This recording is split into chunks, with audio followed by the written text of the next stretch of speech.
Hey everybody, welcome to another edition of PoCommunity. I'm Mike Arboyd and I'm sitting here with Mark and John from the Giggle Dam. Yay! Yay. You on, Mike? Good, how about you guys? Good. Thanks for having us.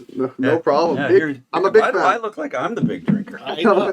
I've had mine here for an hour. It's warm. I've been getting this interview ready and I forgot to drink. But It's an outrage. I never have an issue forgetting to drink. Yeah. Me neither. so, obviously, the Giggle Dam, you guys have been a staple in PoCo for a while now. And COVID, the C word, has kind of screwed you guys pretty hard with just having to be closed. So it's pretty rough because, like I said, you guys are like a gem of Port Coquitlam. To me, I've seen the show probably different shows, obviously, but like at least 6 or 7 times now. And love it. It's a great time. So I think people right now, with how mentally straining these times are, need you guys, like need shows to go to, and they don't have it. So tell us a little about what you guys do at the Giggle Dam, what it is, how long you've been around. We, well, there's a lot to unpack there. Yeah. As much as we have a Facebook page too, and a lot of people say, we miss you, we can't wait to get back. But us as entertainers, this is what we've done. John and I particularly have done for a long time. 1988. Yeah, we started. He started in 1988. I started in 1987, working for a lady called Maz, who had this little 40-seat restaurant in Vernon, BC, and that's where I started. I was actually hired as a bartender, and then one night, one of the guys in the show didn't show up, and she came to me in a panic, this crazy little Australian lady, and said, "Mark, you've seen the show enough. Here's the script. We need you." I said, "All right," because I was always a ham in high school and so on. So anyways, I bumbled around the stage with a script in my hand, and everyone had a great time. And I was written into the next show. And then following that, Yuck Yucks in the late 80s started touring BC. And that upset her because they actually started performing at a hotel right across the street from where this little dinner theater was. She said, "I'll show them. I'll go down there and I'll open my head." So she did. We came down in 1988. 88. And Maz and Me's opened right next door to where the Giggle Dam is now. That building burned down recently, 4 years ago. 4 years ago. You guys have had a couple fires near you, haven't you? Yeah.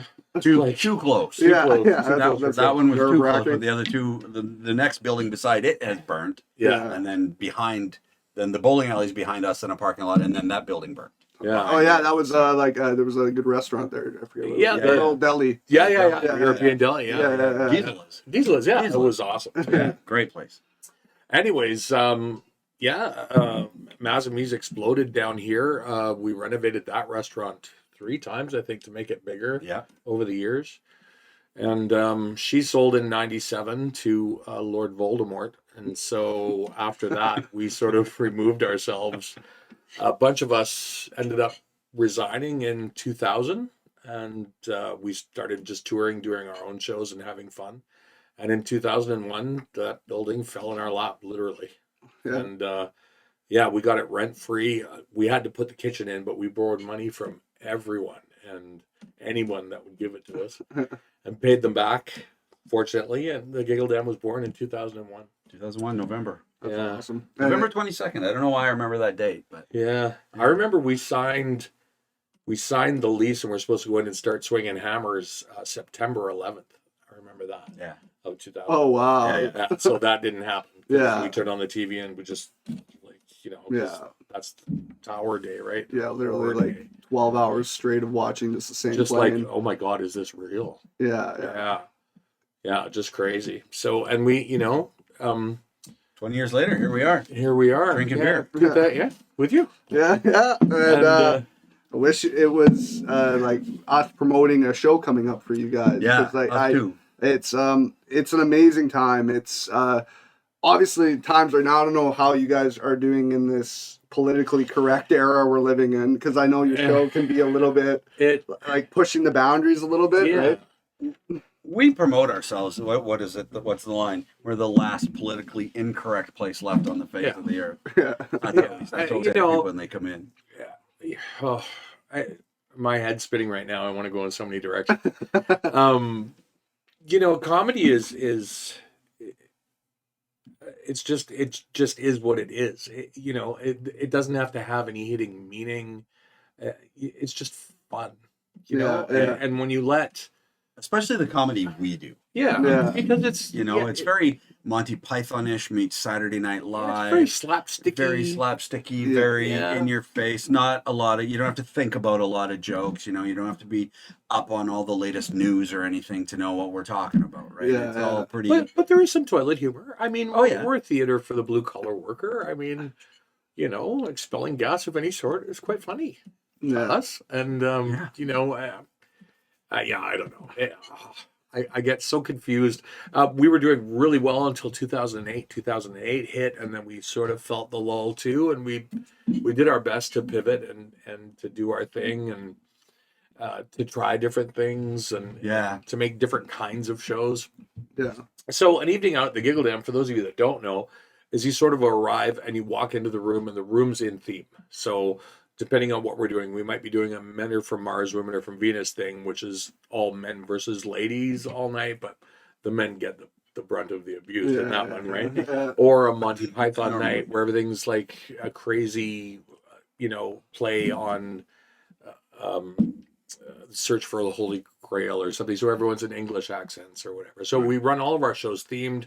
The menu is by Mr. Peter Van Meenen, Chef Peter Van Meenen, and the food is all directed at the theme too. So for example, during the Python show, we had a lot of British pub fare, stuff like that. So the food's incredible. And then, so we massage you in and the actors serve all of the food and a lot of the drinks. So we get to know you on a personal level, first name basis. And we can tell, we've been doing this for a long time. We can tell pretty quick who wants to play and who doesn't. Yeah.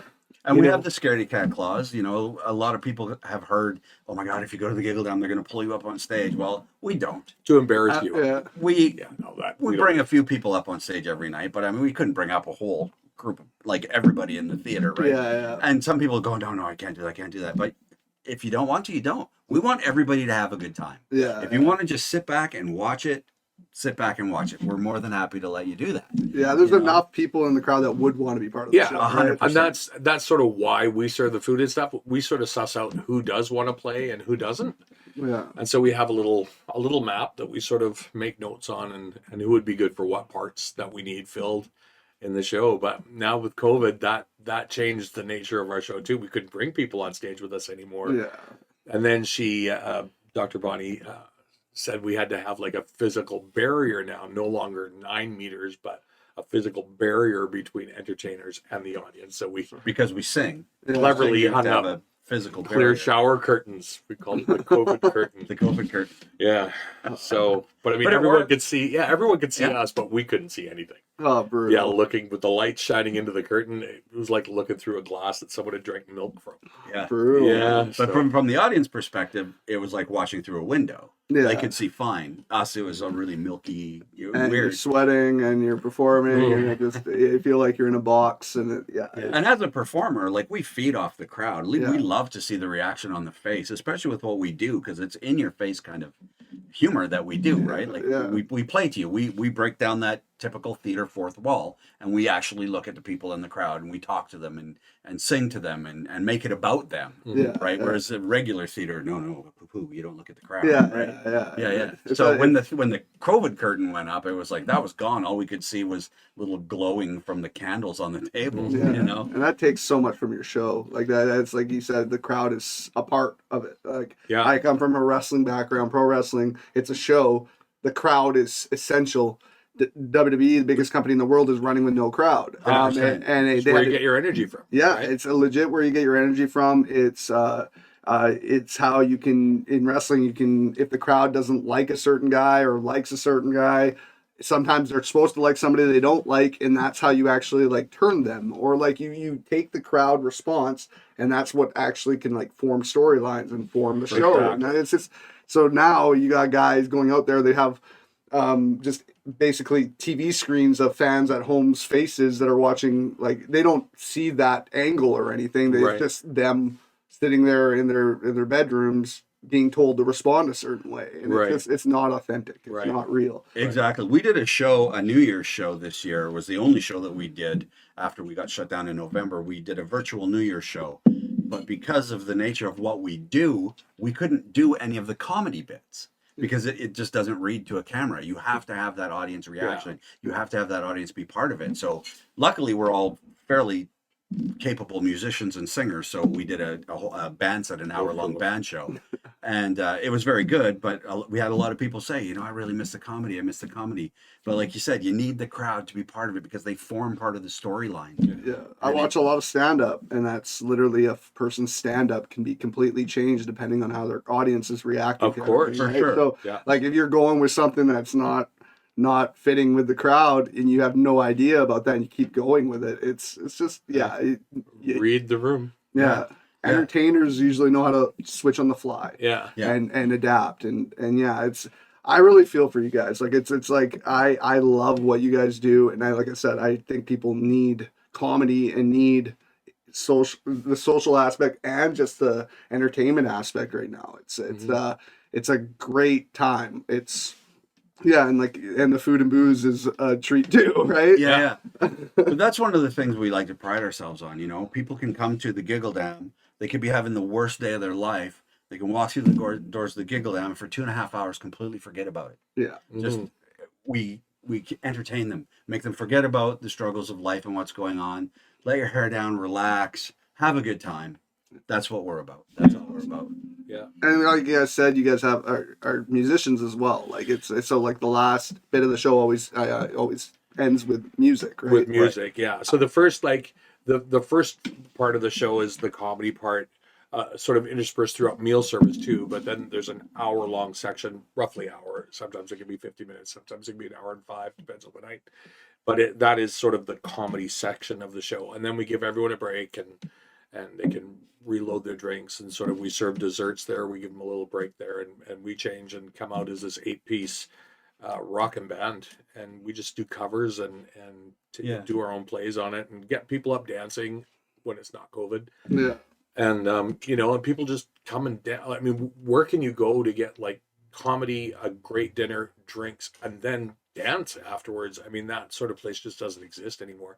So really, we're the modern day cabaret, really. Yeah. And there's no place like it.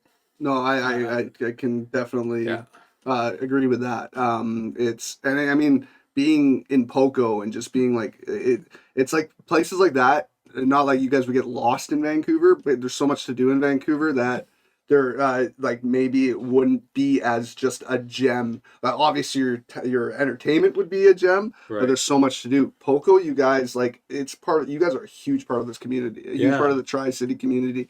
People, there's a lot of people here, and it's nice to have such an amazing place. Not downtown Vancouver, they can just go down the street. Thank you. We draw a lot of people into Poco from all over the Lower Mainland. And the Tri-City areas, the people here are great to us. The city itself, city of Port Coquitlam is hugely supportive. Right from back in the Mazamis days, right? From 1988, from the get-go, the city's been right behind us all the way. It's been fantastic. Yeah, Poco's pretty damn good. We've noticed this since coming in here. Me and Aaron worked in Poco with other business for years, and just like felt like there's a community here that cares about each other. Like even there really is Facebook groups that review restaurants, review this, and like how much business those groups bring up for especially right now in COVID. If there's like restaurant review pages, like I said, and get 3 stars, and now all of a sudden these people that are suffering are getting like huge waves of people where they don't have enough time or people to actually take care of these orders. Like it's crazy. So there's a lot of support here. I think there's got to be a ton of people that are regulars for you guys that are just like lost right now, because it's just it's an amazing time. We've gone for Christmas parties at past jobs. We've brought people there for birthday parties. Actually, Roberta, my mother-in-law, one of the owners here, we took her for her birthday. She was one of those people that would be like, you better not take me on stage. And we're like, okay, well, definitely. You guys didn't call her on stage, and you can read that, because just like very introverted, very like, that just wants to be out there to have a good time, but does not want to be part of the show. But it's just, you never see somebody not have a good time there. Like everybody's different. Yeah, it's pretty rare. It does happen from time to time. Yeah. But it's pretty rare. But it is pretty rare. Yeah. And you guys are, like you said, the last politically incorrect place in the world or whatever. Yeah. And if we're here, we're really trying to push freedom of speech and just not like the thing. I think that people are mistaken now that freedom of speech is hate. Yeah. I don't know why that's a thing, but it's just, no, it's unless it is hate, I don't want to hear it. Like if it's full on straight hate, but people need to voice their opinions with one another. And that's the only way opinions are going to change if they have the wrong opinion. Yeah. It's listening and talking to one another. And right now, I think people are so offended by so much that I think maybe you guys have an audience that knows what they're getting into, and they're just like screw. They're not going to be offended by this, but maybe you'll get those scattered offended people that come in. It's not for everyone, Mike. It's like with everything, it's not everyone's cup of tea. But like I sort of set up the night at the very beginning, and I go over the menu from stage with the audience there. And one of the last things I say before leaving the stage is, we're the last politically incorrect place left on the face of the earth. That means if you have a hard time laughing at yourself or at the other people's misfortunes, there's a good chance you're in the wrong place tonight. And again, nothing's meant maliciously. Yeah. But I mean, now we have to be careful even with what accent we choose, because the easiest way for us to change a character is to change the way they speak. Yeah. And so even accents can be a dicey thing right now. Everyone's so uptight, and there were sketches and things that we did earlier on when we first opened that I don't think we could get away with. Because it's such a hot spot right now with people. Yeah. We got to be very careful. Yeah, it's amazing how costumes can offend, and that's like I've talked about already. But the pro wrestling industry, it's what it was doing 20 years ago compared to now, and what they have to kind of stay away from. And it's just like that whole product is bad versus evil, and you want that evil to be hated. So how do you go about that? Usually it's through stuff that is really going to dig deep and offend people. Well, now it's like, I don't know if entertainment industry just want, or the people that are watching it, or like the vocal people just want like cookie cutter versus cookie cutter in everything, where you can't even kind of come off somewhat just like a little bit offensive. And it's not even offensive. It's realness. I think people are just edgy. Yeah. Just sort of, don't let everything have a laugh. Yeah. Sometimes funny is just funny. It doesn't have to be mean. Yeah. It's, women are incredible. I think, I love the fact that, women should rule the world. Yeah. I think it would be a better place altogether instead of us stupid men doing it all the time. And, we do a lot of women versus men bashing things, and sometimes people get offended, and it's like, have a laugh, buddy. Yeah. Just relax and have a laugh. It doesn't have to be political. It doesn't have to be offensive. It can just be funny. It's not personal. Yeah. It's never personal. That's more people need to take a joke about themselves and others way more. And as a society, dear Lord in heaven, we need to laugh more. Yeah. We just need to lighten up and have a laugh. Yeah, it's really bizarre. I find that the generation that is offended by everything grew up on stuff that was breaking down censorship barriers. Yeah. It's just bizarre when you saw the late 90s and just like how it changed, because they were trying to censor in the early 90s. Right. And then all of a sudden, boom, all this extreme product came out, and they were pushing South Park and the Chappelle Show in the early 2000s. And now Netflix gets the rights to these shows, and people are like, I want this episode down. I want this episode down. It's like, for the times, it wasn't considered offensive. Or if it was, It was comedy. And comedy has always been kind of a place where the darkest things you can turn into almost like a bright spot where people can laugh about it and forget about the terribleness that this world has. Right, and for sure. Take that crappy stuff and turn it into a joke. It just, I think it's needed. Exactly. I think a lot of people lose sight about what the target of a joke is. I heard Ricky Gervais do a wonderful thing. I went and saw him live. Incredible. I have a bit of a man crush on him, actually. So it's such a huge talent. But he did this joke where this young person got cancer, but the joke wasn't the person getting cancer. The joke was cancer. They missed the target. Yeah. It's, hey, cancer. That's what the joke's about. But they missed the target because a young person was involved. It wasn't real. It was a made up thing, but still people were offended. Yeah. And he said, no, that's not the point. You're missing the target. You're missing the target of the joke. Yeah. And he's perfect on stage because if he does have that kind of reaction, he'll tell them to shut up and not take it so seriously. Way worse. And they keep on giving him like mainstream hosting roles, and it's like I guess maybe it is it's a ratings war too. Like if you have these people that are kind of edgy, and maybe that network doesn't want it, but they still do because the views are going to be there if they do say something a little bit edgy or against the grain. But yeah, it's bizarre. And it just seems like double standard depending on who's saying things. And it's just, yeah, I think comedy needs to be just an open book of, don't get too offensive. Don't go up there and Kramer it or something. Totally. We don't even swear. I mean, there might be the odd, pardon me, a mild curse, but would never the F-bomb is dropped. Not like it's never abrasive. Yeah. Never. But it's almost always innuendo and tongue in cheek and two meanings to every punchline. Right? Yeah. Lots of double entendre. Sure. So like the both of you, obviously you're part of the show, you act, you play music. What did you guys start with? You said you were just working at the bar and then they asked you to do it, but were you guys musicians before you were actors or vice versa, or musical theater? Well, we went to school together. Oh, nice. And we did school theater together. Yeah. So that's how we knew each other. We grew up in the same small town. So we did a lot of theater together, but as I went through school, my parents had a band. I was around music all my life. I started playing drums when I was 14 in bars, different bands and stuff, and that's kind of the route that I took. He went to work at the dinner theater at Mazamie's in Vernon. I went to see a show there, and by the end of it, I was hooked. I was like, I need to work for you. And then the next year, they moved down here to open the Poco one and called me up. I was living in Abbotsford. They called me up and said, hey, you want a job? And I said no, and they said, how about a theater job? And I'm like, yeah, 100%. Nice. So... yeah, that's how I got started in it, and so I was a musician first. Nice. Well, no, actually, I was a drummer, but still. Hey, I think drummers are. I had to say it, or he would have. I think drumming, man. Drumming is amazing to me. I have a hip hop love, so I love drums.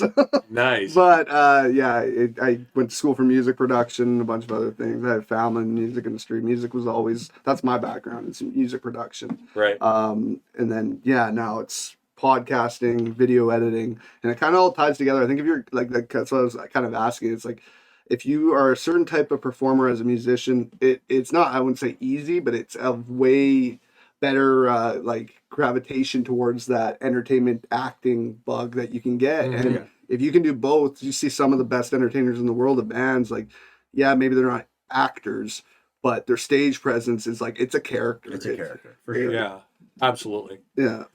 I didn't have nearly that exciting background. I loved drama in high school. I was class president in grade 11, or student body president in grade 11, which was unheard of. You never have a grade 11 have be the president. And did a lot of public speaking, and I got a couple of gigs as a young man emceeing different events, and I just liked it. Was always comfortable in front of people, and the gift of the gab sort of took over. As I said, I was, working for this crazy Australian lady, setting the restaurant, being a bartender at night. And one night, near the start of my beginning there, one of the characters didn't show up in the show, and she just literally threw the costumes at me and said, I need you. I was like, all right. And then that was it. After that, she said, you did a great job, darling. Here's $20. And I showed him Jack Daniels, and we'll see you for rehearsal on Monday, okay? So, and that was it. And then that's what I'm doing. Yeah. Just everything else sort of fell away. Yeah. That's all I've done now for 37 years. Hey, man. Yeah. Well, obviously, guys, were you guys just running weekend shows? Is that what it was? We, when Mazamie's first opened, it exploded. Yeah. Like, it just took off like crazy. We were going 5-6 nights a week. Crazy. Yeah, for a long time. And then it slowly started to peter out. Things started to change, and it started to slow down. But for the most part, it's been pretty steady weekends. It's been pretty steady. When we first opened the Giggle Dam, we were running 3 or 4 days a week fairly steadily. And then 2008 hit. Everyone knows that when times get tough, the first thing to go is entertainment dollars, right? Yeah. So as people sort of started to get property rich and money poor, the numbers fell a little bit. And you try different things. We hired a business manager, which was in hindsight a huge mistake, and that cost us. But you learn as you go when you're in small business. Yeah. As you referred to earlier, it's a little crazy to believe that you know everything about. I mean, I've owned this business now for 20 years. I learn something new every day. Yeah. So you try things. Sometimes the things you try don't work. Sometimes they backfire for sure. So you just have to start thinking outside the box. In reference to the comedy thing, we tried to write a show that was a little more clever. And all we ended up doing was sort of offending our regulars. They were like, where's the, wait, what? I have to think? Where's the slap me in the face with the comedy? So, we try different things. Yeah. Sometimes you win and sometimes you don't. Yeah. I just think that's amazing. Like that's how not many businesses can really just run on a weekend. And you guys have gone to that point that like when before COVID, you guys could do that, and you guys were packing those places up because I know like if we were trying to, like I said, book a birthday or something, a lot of times we'd had to push somebody's birthday party to the following weekend or something because you guys are booked up. Right. And that's just, it's smart business when you realize it's like it's better to pack a house than to spread it out for the entire week and have like half the crowd. Absolutely. And go, like when we came back, originally we could have half capacity in there, properly distanced, social distanced or physically distanced. And then the hammer came down, no more than 50 people. That's it. And that's staff included. Yeah. Well, that makes the bottom line a little hard to get over. Yeah.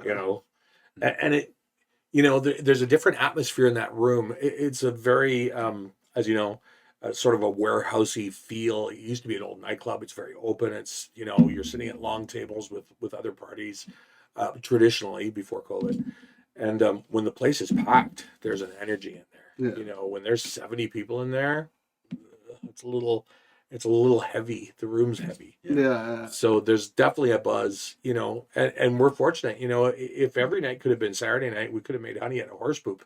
Yeah. If we could put like 4 Saturdays together in a week, wow. But even get, it's so hard for people. They spend so much time commuting to work and whatever. So for them to get to us in time on a Friday or a Thursday is always a bit worrisome. Yeah, it can be really tough. Same with the wrestling industry when I was in it. Friday night shows had a harder time filling crowds because people aren't getting home for 6, 7 p.m. Exactly. Yeah. So, but I can't praise you guys enough on what you do. I've been a fan. Like I think I must have gone first time I went. I might have been 20 years old. Now I'm 33. So it's like and it's been just an amazing show since the first time I saw it. And I knew when I started doing this podcast, you guys like were one of the first like just groups I wanted to interview. Right. And then once COVID hit, I'm like, definitely, because I knew I follow you guys on your social medias and I saw how crappy this pandemic has been to you guys. It's not cool. It's so contradictory, like why certain businesses that can do things and others can't, and you guys can't have people in your space because it's an event or whatever, but go bring your stuff into a Walmart aisle and you probably could get away with it. Yeah. Christmas dinner there. Yeah. So I really they license us as a restaurant, not a bar. Yeah. But we're treated as an event as far as this COVID thing is going on. So it's tough to navigate around. So did you guys have like actual people from the government come in and tell you guys had to shut down? Or no, because we're very careful to be on the up and up and to be legal. You know, we put a 72-page our COVID safety plan is 72 right pages away. long. That was so we could open in July.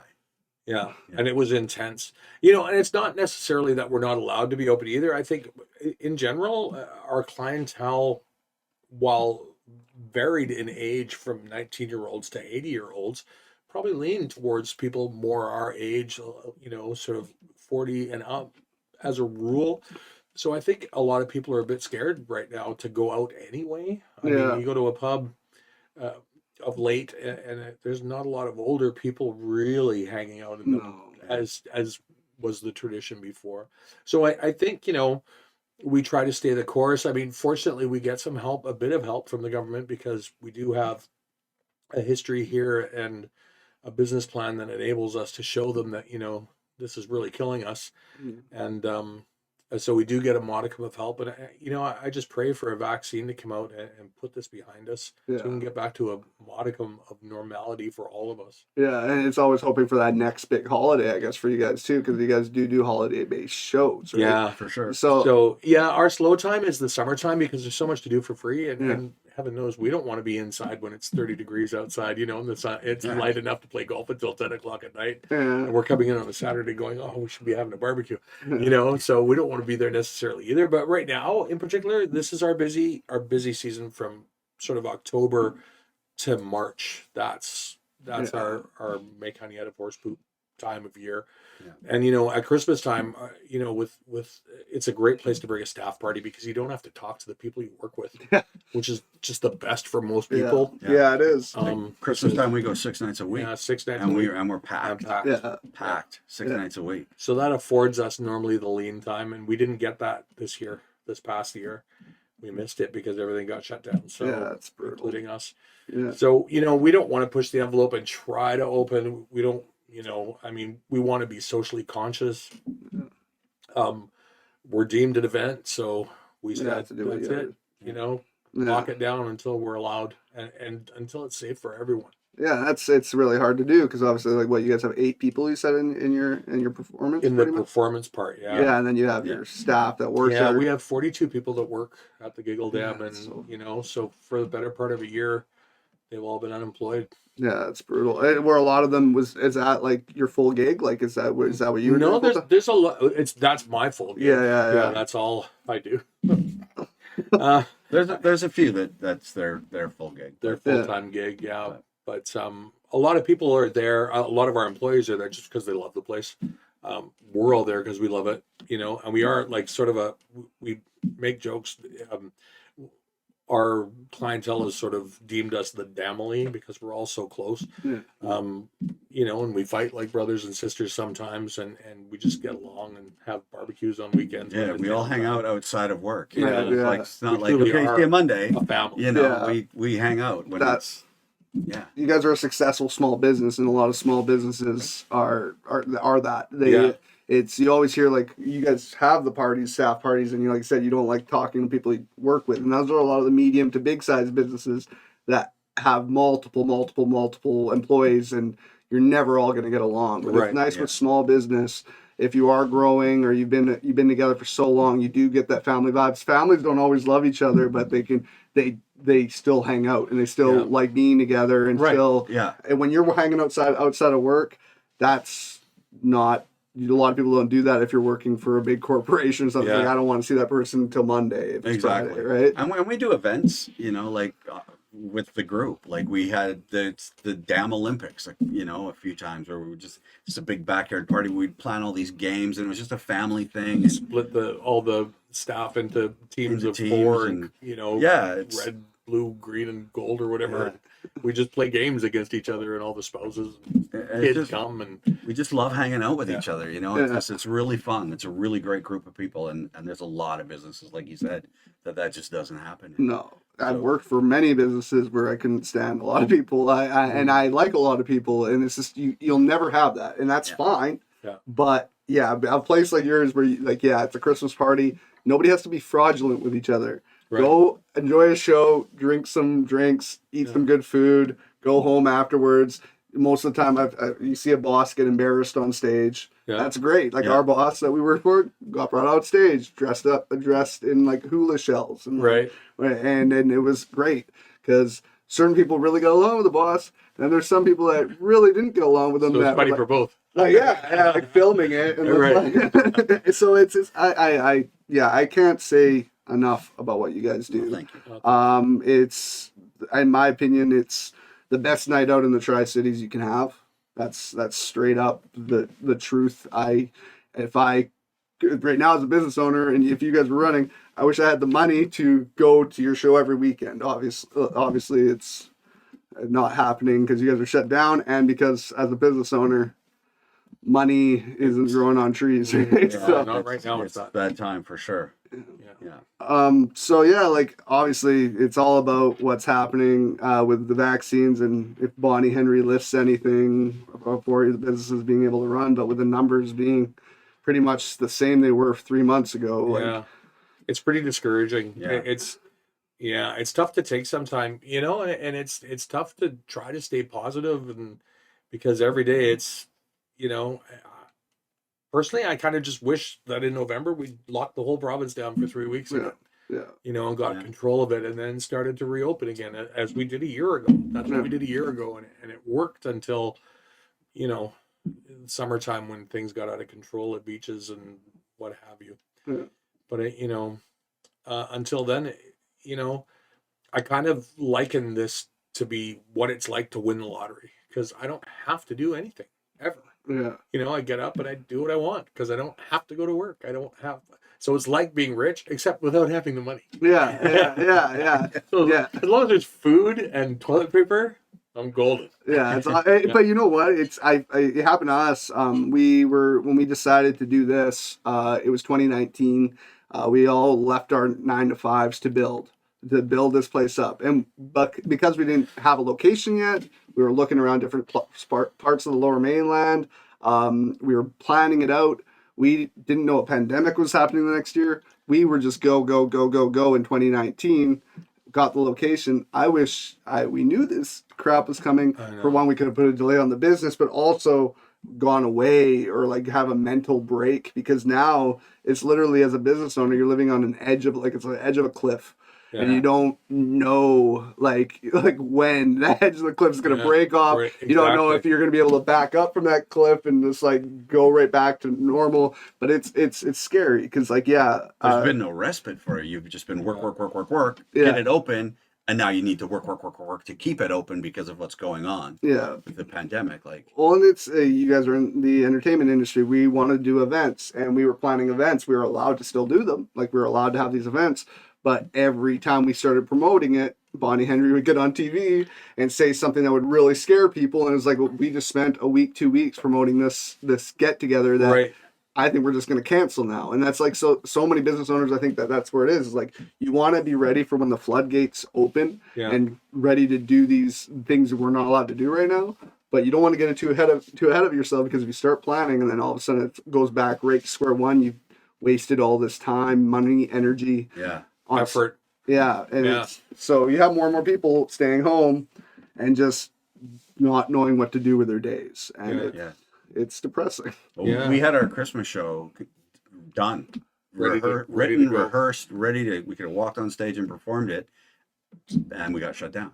Everything got shut down, so it's shelved. It never saw the light of day. Not one performance. Next year or this year. So we've got it for this year. We've got it for this year. I have to have a couple of rewrites, but there's a lot of COVID attacks in that show, I can tell you. So it's gonna be interesting. Like how long this goes for. If people are gonna have to rock masks in a few years, but the businesses are allowed to open. I think a lot of people will wear masks anyway. I think it's just the norm. It's just sort of like what happened after 9/11. Everything tightened, security tightened, and it just became normal that it was that way, because it wasn't before. You could walk through security with a hammer in your bag and no one really would have cared, depending on who you were. Don't fly now. Now you can't go on there with hand tweezers. I remember the first time I flew after 9/11. I was like, what? You're taking my shaving cream? I have to take my shoes and my belt off? What? My fingernail clipper that looked like scissors. And now it's normal. What? Go to the airport and, you don't wear anything that you can't easily take off and put in the little bucket to go through. It's gonna be interesting, because there's that's where I think it's scary now, and I think where they kind of went wrong, and that's why we're kind of stuck where we're at, is they tied politics to medical, but a medical basically just a medical emergency in the world. Basically they tied to politics, because now they have politicians standing next to medical experts delivering the news, and then you got half of each, whatever country you are, not wanting to listen because you have the politicians standing next to them. And I really think that's where if we just had health officials come out last year, say everybody locked down, stay the hell home, nobody's going anywhere, and they weren't standing next to Justin Trudeau or why am I forgetting his name here? But Dix or like it's like you can't do that because it's such a, even more so now than ever, politically like bad time. So you got half of Canada who hates Justin Trudeau, doesn't want to hear anything that comes out of his health official or his mouth, and will do exactly the opposite of what he says to do. And exactly. It's like, so you're gonna have that. It's they just. I'm not saying there's a right answer. No, we haven't gone through this before, but like it's just it could have been done in a way where it didn't look so hypocritical and so politically driven, and that's where I think were places like Australia, New Zealand, where they were so strict on it, they didn't care. Like it was just like, no, we're shutting down. I don't care about human rights or whatever you half of you are complaining about. You'd be complaining if we don't do this, in a year from now we're going to be in the exact same boat. Exactly. You're never going to please everybody, ever. Right. Just do what is actually good for the people, and I think it's kind of opposite what North America has done, and it's and again, we're lucky that we're in Canada. It's certainly worse other places. Just a little. You know, a little. So in that regard, we're lucky, but you know, Canada has always been sort of 2 weeks behind in this whole thing. You know, we locked the borders down. But 2 or 3 weeks too late. They didn't lock the borders down. That's the problem. People think I have plenty of people that have traveled. There's just restrictions when you get back, but you can travel freely. It's driving across the border, a headache. But if you want to fly to Seattle, it's not that big of a headache. You just got to take your precautions. Down in the States, they don't have these quarantines and stuff that you need to do. Up here, you do. Right. We have a member here who's back and forth between Oklahoma and here. She works between, like, she's from here originally, but works down there. And it's like she goes down there, goes to work the next day, comes home, she has to stay in quarantine for 2 weeks. Yeah, and it's just, that's where... And now she has to stay in a hotel for 3 nights minimum. Right? So a lot of people I heard on the news are flying to Seattle, busing from Seattle to the border, and then just getting someone to pick them up. Because you could walk across the border all day and not have to go to the hotel, right? As long as you go home. You still have to quarantine for 2 weeks, but you avoid the $300 a night hotel charge. So it's crazy, man. It's just crazy. I just want it to end. Obviously, everyone does. Everybody wants it. Maybe some introverts that are getting paid more than they did when they worked, or like, those are the plexiglass business. That's what we should turn the gig down. Plexiglass manufacturing plant. Or just like you see the amount of like teenagers that work part-time jobs last year in 2019 that are like, I can get $900 or $1,000 every 2 weeks just because I made $5,000 last year. And they're like, I could sit in my parents' basement all day and play video games, and they're not going to go back to work for McDonald's because they're getting paid more staying home. And that's where it's going to get scary after all this. The inflation, obviously, that small business owners are going to have to fork out for wages going up. Where is this money coming from when you have to pay all these loans back? So that's where it gets just... Even when this is over, it's not nearly over, I think, for years. Like, I think as a society, we're all going to pay for it for a very long time. Very long. I mean, I think we'll be trillions of dollars in debt as a country by the end of all this, in reality, because I think they've already said they're billions after all the money that they're giving out. Who knows when they're going to stop giving that money out? Not saying it isn't needed. It's very much needed, but the people that are taking it right now are going to be the ones that have to pay back to it, and our taxes and everything are going to go up. So that's just it's like that. Like I said, it's that cliff analogy. It's just like you're waiting, even when everybody's vaccinated, everything's normal. Just jump? Do I just seems so peaceful? Do I just jump and get it over with? It's just so peaceful, and that's where I think so many businesses. I think a lot of businesses didn't shut down in the past year or whatever just because of being affected through their business not making as much money. I think it's a mental just screw job where some people just don't have it in them to go through this. Businesses that gave up almost instantly. So many of them. So many doors shut. You walk through the mall, you're from Maple Ridge. Our dean was gone in 2 weeks. My kids stopped and wept. The only store in Maple Ridge now. Well, it was already like Haney Place Mall was already having a hard time filling the stores because apparently the landlords are really expensive. They want it. They think it's Metrotown. I don't know why, even though. And now you walk through that ghost town of a mall, and it's depressing. I mean, business like in the Tri-Cities, just walking down the street and just for lease. So many businesses, and it's some of them are like staples of the cities, and some of them are brand new, and it's just like never got to get their feet wet in business either. And it's depressing. Let's hope it ends soon for all of our sake. And you know what? Like as soon as it does, and as soon as you guys get the green light, like I know I'm gonna be one of the first to sign up to go see. Cause you got tickets? We'll get you tickets. 100%. 100%. We'll take care of you. Because it's needed. TV's a totally different realm than live entertainment, and so many people just go home, turn on Netflix, crave whatever they watch, and watch 6 hours of TV a night now, and it's not good for the brain when you're not. But it gets tedious too. Oh, it does. It's the same thing over and over and over. Yeah. And as John mentioned earlier, a lot of our regulars are saying, why don't you guys do something? Why don't you put something out there? But it just doesn't. Our stuff doesn't read. Yeah. And it needs to be live. It needs to be felt. A lot of our stuff is unscripted anyway, so it depends on what happens in the audience, which way we go. Reactionary. Yeah. It's how people react. So. It's huge. Reactionary and ad libbed. So it's pretty hard to ad lib to a microphone and a camera. Yeah. They're not giving you anything back. Have you guys did the one New Year's show, right? And that's pretty much all virtual you've done. That's all. Yeah. That's the only virtual thing we've done. Yeah. And did it get the response you wanted? I think we sold like 1,500 views or something. I mean, it was a last minute stat, and people said, I wish it would have been live and stuff. Oh, you don't understand what needs to happen for it to the amount of work that went into that. Live First of all, we don't have the budget. We bit off probably way more than we should have. Yeah. We did 20 songs, like in an hour and 15-minute show. And then graphics and everything, and then there's, you got to record, it's got to be edited, and audio, and we had to learn the songs first. Yeah, because some of them were songs we hadn't done before, because they were like a little self-indulgence, right? Because we were bored too and wanted to do something new and exciting, and it was crazy. It took us 3 weeks to. Did you guys edit it yourself? Within reason. We have a business guru right now. His name's AJ, and he's wonderful. And so he has a team of people that sort of splice things together.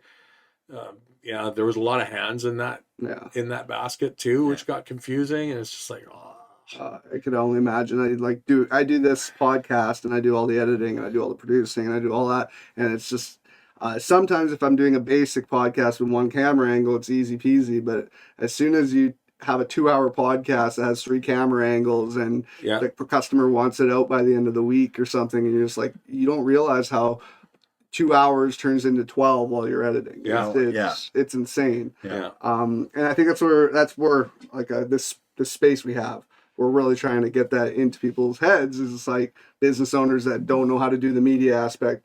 They don't know how much work it is. They really have no idea how much entertainment and how much media based work is actual work. A lot of people think it's just fun and games, and those people are lucky to work in those industries. Because they see the finished product and they don't realize what went into making it. Oh, it's insane.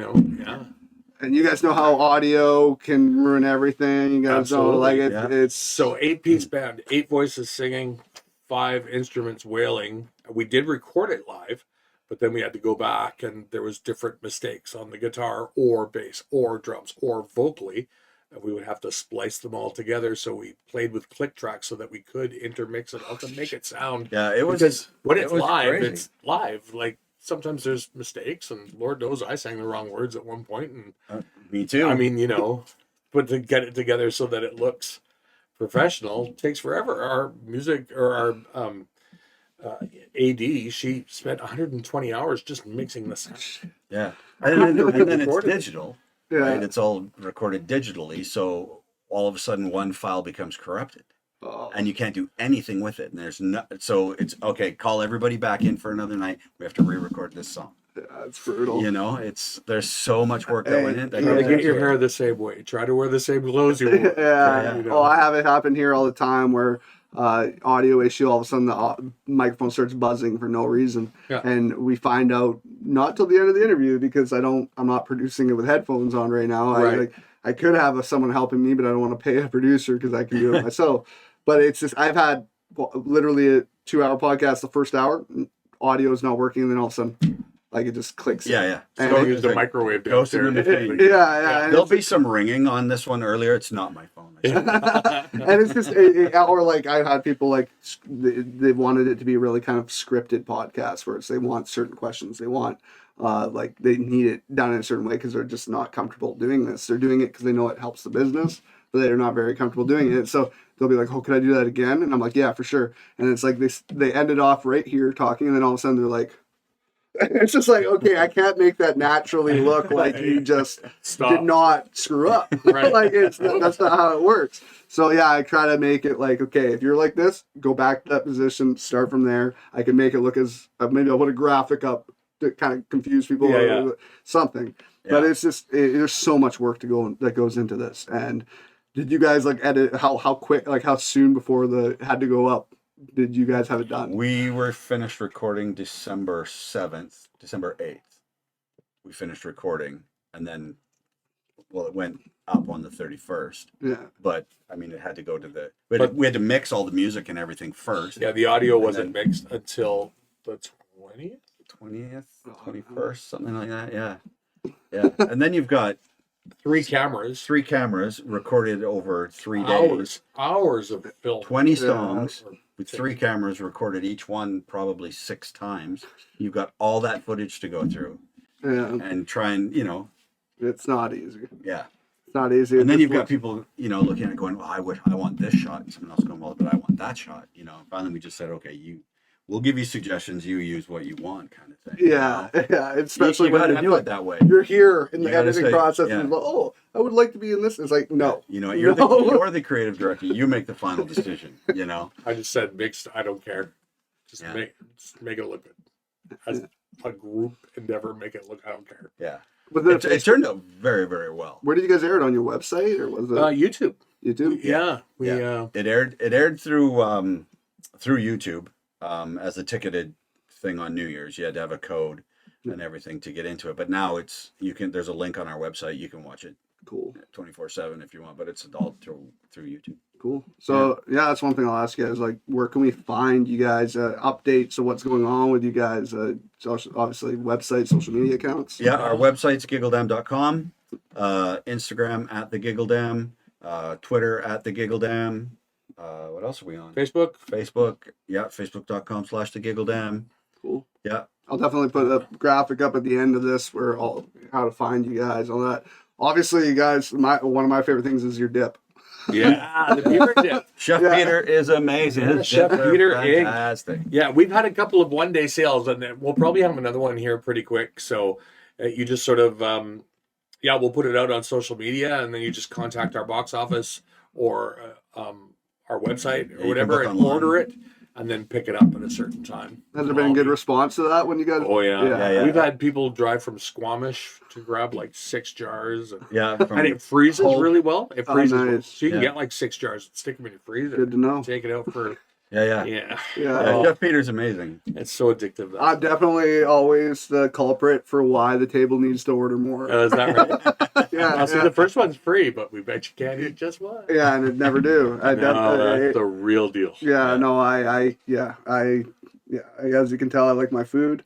And it definitely, the booze, your damn size drinks too. It's really hard to say no to the damn size. Yeah. Especially because you guys get cool initiatives like when you get to take something home or like you get to keep a glass or it's always cool because we have some just like tall shot glasses from you guys in our cupboard that like we pull out whenever we have. We have some too. Yeah, obviously. I bet you guys only have beaver covered shot glasses. That's right. Yeah, if you're gonna come over and drink champagne at my house, you're getting it in a damn beaver champagne flute. That's right. You guys have really good marketing. Like whenever you walk in there, it's great. You guys know what you're doing on that end too. It's just having your products that you like promote throughout the show, and just great business minds too. You guys, like I can't praise you guys enough for what you guys do. Thank you so much. And this community is missing it. It's missing you guys. We miss the community. Yeah. We do. We really miss the community. This is the first year in 5 that we haven't performed live at the Terry Fox Run.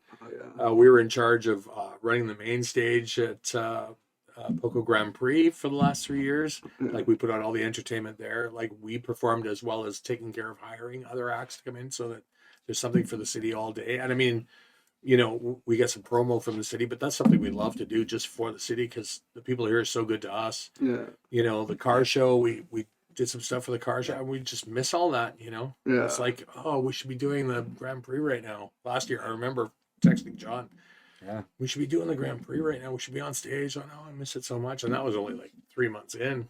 Yeah. Now we're just going stir crazy. Yeah, it's brutal. Yeah. It's absolutely, it sucks. Especially like you guys do the Terry Fox. You know how much that means to the hometown of the band. It's a huge event. It's just brings the community together. Everybody in this area is so proud of like what that man did. For sure. It's the biggest. It's literally in reality the biggest charitable event in the history. Oh, the dog is calling at the door. I think she's mudding next to Mama's mudding next. Yeah, that's gonna be great. That's something I'd love for you guys to come in and have fun with someday. Yeah. This is a great space you've got here. Sure we can is. utilize this very much. That we'd love to work with you guys in some way. That'd be great. 100%. I can't. I said it enough times. You guys are awesome. That's the other thing. Like our marketing, our social media, and everything. It's all done by us. Like it's all done by the people who, like, we don't have just a social media team or a marketing team that work in an office somewhere. It's us. We do it. I'm one of the social media managers. I handle all the Twitter stuff. Yeah. Right. My wife does she's the general manager, and she handles the Instagram and the Facebook and all of that.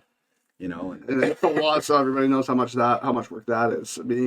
That's why people are social media ambassadors or social media. You have marketing teams working for you but it's great because we're on site as well. So you know, like if I'm not in a sketch or something and I'm backstage and I've got a couple of minutes, first thing I'll do is I'll pick up my phone and I'll start scrolling through. Okay, is anybody posting? You know, let's answer them, and you get answers back right away. You know? That's important with social media. It's so important. You need to keep on top of your people. Yeah, Aaron's amazing. My wife is amazing. I crap the bed sometimes when it comes to social media because it drives me crazy just with the state of the world right now. If you go on social media, it can be really depressing.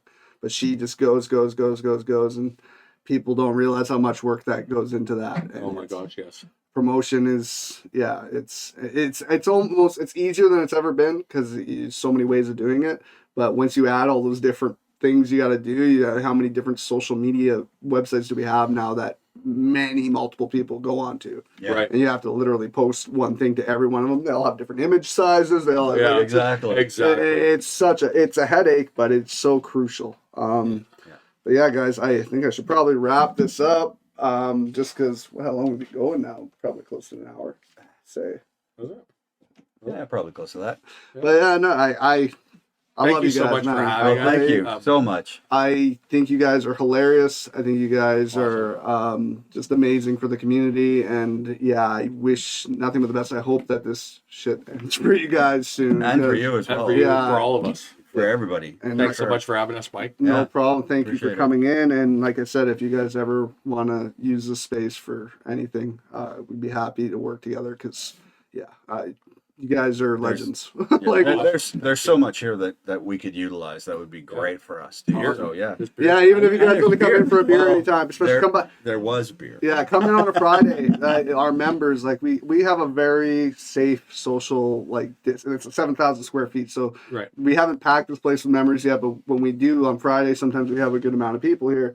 Everybody mingles at good distance and has beers together and still socializes in a safe manner. Mm-hmm. And I think we have so many members that have joined just because they were working from home, they weren't getting stuff done at home, but just for their mental health. Mental health is so in the forefront. Obviously, in the world right now, it's always been men have always had an even harder time where it's like it was demasculating if you had mental health problems. Yeah. But no, man, this is like This is like the biggest mental screw job in the history of my life, probably your guys' life, where it's testing your mental strength. And man, it's tough. I never realized how much people meant to me until I couldn't see anybody. Until I haven't seen my grandma in a year. I haven't seen John. We pulled up tonight. I haven't seen John in a month. We see each other every day. Usually every day. Every day, at least every other day or whatever. I pulled up. He said, "How are you?" And I said, "Well, I'm out of the house, so I'm happy." Yeah. Do you guys just go to the business just to kind of? We were talking about something. Well, as John said, his wife is is a manager there, so she'll come in to have to do something or whatever, and I'm there often just tweaking one of the lights or doing whatever maintenance or whatever. And if John's there, it'll turn into a cheeky beer, you know, before going home for the day or whatever. But we've had a couple instances during this shutdown where, you know, you want to get together and discuss a possible show that might, you know, we might be able to do, because we want to look to the future. Like, we want to be ready when this is over, that we can open.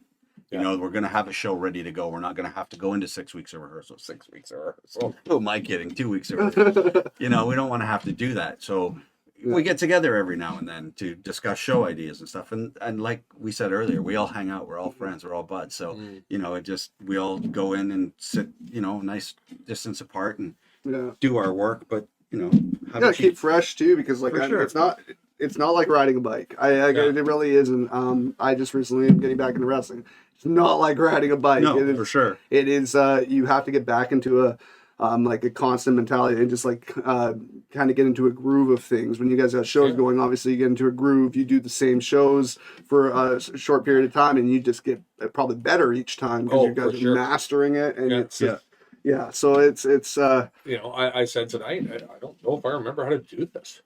Like, you know, whereas before you didn't think about it. You know, and I do. I say to John all the time, I feel a little guilty that I haven't written like 2 shows over the last year in my downtime. But to be honest, mentally, there's no way I could. No. Because I'm just not in a creative. I'm just so lethargic, and you know, it's tough. And weighed down by good food and bad TV and decadence. Right. When I do pick up an instrument to play, I'm not being creative with it. I'm doing old stuff and just rehashing and just, you know, trying to keep my chops up and my calluses on my fingers and my hands and stuff, you know, but I'm not being creative. I haven't written a song in a year. Yeah, it's hard to be creative. It's weird for me. It's hard to be creative in a bad mental state. It really is. It's for sure. I know all about that. It's how do you write funny when everything's so damn depressing? Yeah. And you can't even really turn depressing into funny because there's nothing funny about it. Well, you know, I want to take a lot of the pee out of COVID, but how do you when it's, you know, too soon? Yeah. We had some good numbers in the Christmas show, though. There were some good ones in the Christmas show. There will be again, but it'll play well this year. Okay, well, thanks guys. I appreciate you guys coming on. If you ever want to come on again, I'm down. If you guys are bored with not being open, want to do anything entertaining, we can figure something out. You bet. I appreciate it.